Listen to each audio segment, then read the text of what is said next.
Nagpapamalas ng kakaibang galing ang ilang kabataan sa Ilocos Sur. Sa Vigan City, hataw sa skateboarding ang isang batang lalaki. Habang ang isang binatilyo sa bayan ng nagbukel, sa motocross naman nagpapakitang gilas. Makibalita tayo kay Francis Carasi ng GMA Ilocos.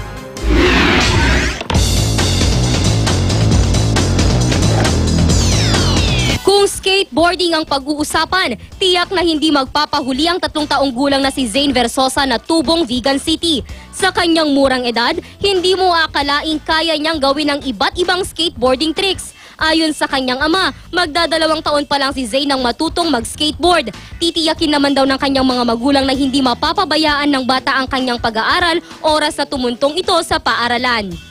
Ito naman ang 14 na taong gulang na si Joshua Abadjano ng Nagbukel, Ilocos Sur. Hilig naman niyang mag-motocross. Sa galing niya sa pagpapalipad at pagpapatakbo ng motorsiklo, sumabak na siya sa iba't ibang kompetisyon. Bisikleta lang daw ang una niyang nakahiligan. Yung kuya ko yung inspiration ko.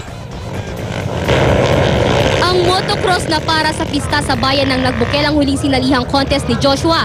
Umaasa siyang maging inspirasyon sa iba pang kabataan na sumabak sa sports at umiwas sa masasamang bisyo. Francis Carasi, Nagbabalita, Pilipinas!